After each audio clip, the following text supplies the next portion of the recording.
رسالت صلی اللہ علیہ وسلم کے مختارات، دین پر عمل کا نمونہ یا اسوہ حسنہ معلوم کرنا ہے تو پھر آپ ذخیرہ روایت کی طرف جاتے ہیں، ان کیفیات کو دیکھتے ہیں کہ کس طرح آپ نے اس دین پر عمل درآمد کیا۔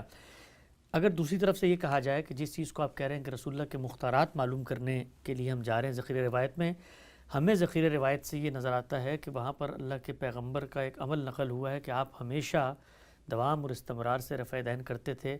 تو اب آپ جو دعویٰ کر رہے ہیں کہ نہیں یہ تو مختارات کا بیان ہے، نہیں مختارات کا بیان وہ کہتے ہیں ہمارے نزدیک نہیں، ہمیں تو یہ کتاب چیخ چیخ کے بتا رہی ہے کہ آپ اتنا اہتمام کرتے تھے، تو یہ تو ہمارے نزدیک مختارات نہیں ہے۔ کسی حدیث میں یہ بات نہیں لکھی ہوئی کہ رسالت مآب صلی اللہ علیہ وسلم دوام و استمرار کے ساتھ ایسا کرتے تھے۔ اس سے حدیث کا پورا ذخیرہ بالکل خالی ہے، تو اس وجہ سے یہ سوال پیدا ہی نہیں ہوگا۔ لیکن وہ کہتے ہیں عدم رفع دین پہ کوئی روایت ہی نہیں ہے، اس لیے کہ صرف یہ روایات ہیں۔ میں یہی بات کہی کہ عدم پر نہیں ہے، روایت ہونی ہی نہیں چاہیے، عدم پہ روایت کیوں ہوگی؟ یعنی کسی چیز کو جب سنت کے طور پر جاری کر دیا گیا تو اب اس کے وجود و عدم پہ روایت کا سوال نہیں ہے۔ جی، روایت تو آئے گی وہاں جہاں حضور کا کوئی اسوہ بیان کیا جائے گا، آپ کے مختارات بیان کیے جائیں گے۔ جس چیز کو آپ نے دین کی حیثیت سے جاری کر دیا ہے وہ روایت کا حصہ بن ہی نہیں سکتی۔ میں اس سے آگے بڑھ کے یہ کہتا ہوں کہ جس کو آپ نے جاری کر دیا وہ قرآن کا حصہ نہیں بن سکتی۔ اچھا، قرآن مجید میں بھی وہ چیز اس طرح زیر بحث آئے گی۔ مثال کے طور پر نماز کو دیکھیے، یعنی نماز کو رسالت مآب صلی اللہ علیہ وسلم نے ایک سنت کی حیثیت سے جاری کیا ہے۔ اب پورے قرآن میں آپ دیکھ جائیے، جگہ جگہ نماز کا ذکر ہے، جگہ جگہ اس کی تاکید کی گئی ہے۔ کوئی ایک مقام بھی نہیں بتایا جا سکتا جس میں پہلی مرتبہ نماز کو جاری کرنے کا حکم دیا گیا ہو۔ وہ نماز کی تاریخ بیان کرے گا، قرآن مجید اس کی تاکید کرے گا، قرآن مجید اس سے متعلق بعض سوالوں کے جواب دے گا، قرآن مجید اس میں رخصت کے بعض قوانین بیان کرے گا۔ یعنی پہلے سے موجود ایک چیز کے بارے میں گفتگو ہو رہی ہے۔ یہی روزے کے بارے میں آپ دیکھیں گے، یہی آپ حج کے بارے میں دیکھیں گے۔ تو حدیث کی کتابوں میں بھی یہی ہوگا کہ پہلے سے موجود ایک چیز کے بارے میں اگر کوئی سوال ہوا ہے تو اس کا جواب دیا جا رہا ہے، اگر کوئی بات پوچھی گئی ہے تو اس کو واضح کیا جا رہا ہے، اور اگر حضور کے کسی عمل کے بارے میں کسی صحابی نے یہ دیکھا کہ یہ عمل ایسے بھی کیا ہے تو اس کو بیان کیا جا رہا ہے۔ ٹھیک، نقطہ واضح ہو گیا۔ آگے بڑھاتے ہیں سلسلہ گفتگو کو۔ اچھا غم صاحب، اس پوری بحث میں لوگ عام طور پہ ایک مثال پیش کرتے ہیں، ظاہری بات ہے وہ مثال اس لحاظ سے ریلیونٹ ہے کہ وہ مسئلے کی سنگینی کو واضح کرتی ہے۔ جس وقت آپ نے مثال کے طور پہ یہ جو سنتوں کی فہرست مرتب کی 27 عنوانات کے تحت سینکڑوں کی تعداد میں سنتیں ہیں، ان میں ابتدا میں نو مولود کے کان میں اذان، یعنی بچہ پیدا ہو تو اس کے کان میں اذان دی جائے گی، اس کو بطور سنت شمار کیا۔ کیوں شمار کیا؟ اس لیے کہ آپ کو آپ کے ارد گرد کا جو علم تھا، یعنی پہلا جو سٹیپ آپ کے اپنے مطابق اجماع اور تواتر کی ویریفیکیشن کو یا جاننے کے لیے ہے، اس میں آپ کو وہ چیز سنت نظر آئی کیونکہ سب لوگ اس کو سنت کہہ رہے تھے۔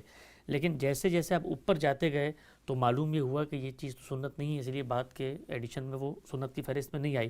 پوچھنا میں آپ سے چاہتا ہوں کہ یہ پہلے دور کے اندر جس وقت آپ نے ارد گرد ظاہری بات ہے دیکھا ہوگا مسلمانوں کا علم یہ چیزیں ہیں، اس میں یہ اجماع اور تواتر قرار پا کے سنت لوگ اس کو بیان کر رہے ہیں اور پوری امت اس پر عمل کر رہی ہے، تو آپ اوپر گئے تو اوپر جا کے آپ کو کیا معلوم ہوا کہ اس پہ اجماع اور تواتر نہیں ہے، مسلمانوں کا علم اس کو بطور دینی سنت کے تسلیم نہیں کر رہا ہے، کیا چیز ہے؟ پہلا مرحلہ ہی مکمل نہیں ہوا۔ پہلے مرحلے ہی کو جب نظر ثانی کے ساتھ دیکھا گیا تو معلوم ہوا کہ اس وقت جو امت ہے وہ اس کو اس حیثیت سے بیان ہی نہیں کر رہی۔ اچھا، اس وقت بھی نہیں کر تو رہی؟ پہلے مرحلے ہی میں ختم ہو جاتی ہیں چیزیں۔ یعنی پہلے مرحلے سے سوال نہ پیدا ہو تو آپ اوپر جائیں گے کیوں؟ بالکل ٹھیک۔ میں نے تو عرض کی ہے کہ اگر اس وقت مجھے یہ معلوم ہو کہ مراکش میں مثال کے طور پر قرآن مجید کو اس حیثیت سے تسلیم ہی نہیں کیا جا رہا تو پھر میں جاؤں گا نا کیا ہوا ہے کیا نہیں ہوا۔ اچھا اچھا، تو اس وجہ سے یہاں تو معاملہ یہ ہے کہ پہلے مرحلے ہی میں غلطی ہو گئی، ٹھیک۔ تو اس وجہ سے آگے بھی پھر دیکھنے کے بعد معلوم ہوا کہ جس غلطی کو غلطی سمجھا جا رہا ہے درست سمجھا جا رہا ہے۔ اصل بات اس سے بالکل مختلف ہے، یہ بھی ایک روایت سے پیدا ہوا عمل ہے اور اس کو لوگوں نے ایک اچھا عمل سمجھ کے اختیار کر لیا ہے۔ رسالت مآب صلی اللہ علیہ وسلم سے اس کی نسبت متحقق نہیں ہے، ٹھیک، تو ایسے ہی معلوم ہوتا ہے۔ ٹھیک۔ اچھا ہم سے بھی بتائیے گا کہ عمرے کے اندر قربانی جو ہے وہ ظاہری بات ہے عمرہ کیسے کرنا ہے، سب کچھ سنت سے منتقل ہوا ہے، اجماع اور تواتر سے منتقل ہوا ہے، اس کے اندر قربانی بطور مشروع عمل کے رسالت صلی اللہ علیہ وسلم نے خود جاری کی ہے، اختیار ہے آپ کا، آپ کرنا چاہتے ہیں کریں۔ لیکن آج کے دور میں جو ہمارا علم ہے وہ عمرے کے اندر قربانی کے پورے تصوری سے خالی ہے۔ تو سوال آپ کی خدمت میں یہ ہے کہ اگر ایک سنت کو اجماع اور تواتر منتقل کر رہا ہے اور علم اس کا ریکارڈ لے کے آگے چل رہا ہے تو علم کے ریکارڈ میں سے وہ سنت کیسے غائب ہو جاتی ہے؟ نہیں غائب کہیں بھی نہیں ہوتی۔ یعنی عام طور پر جو عمرے کا طریقہ بیان کیا جاتا ہے اس میں عام آپ کو اس کا ذکر نہیں ملتا. اچھا جیسے ہی آپ علم کی دنیا میں جاتے ہیں تو معلوم ہو جاتا ہے، یعنی وہاں کوئی تردد نہیں ہوتا، وہاں ہر ایک کو معلوم ہے کہ عمرے کے مناسک کیا ہیں، حج کے مناسک کیا ہیں. حج کے معاملے میں بھی دیکھ لیجئے کہ اس میں لوگ بالعموم اب چونکہ حج تمتع کرتے ہیں خاص طور پر ہمارے ملک سے، تو ان کو کبھی یہ معلوم ہی نہیں ہوتا کہ حج کی قربانی وہ نہیں کر رہے.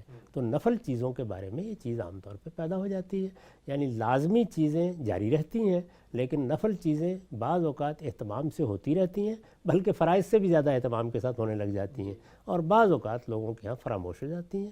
اس میں پھر ظاہر بات ہے کہ آپ ان کو توجہ دلاتے ہیں کہ مسلمانوں کا علم اس کو ایسے دیکھ رہا ہے.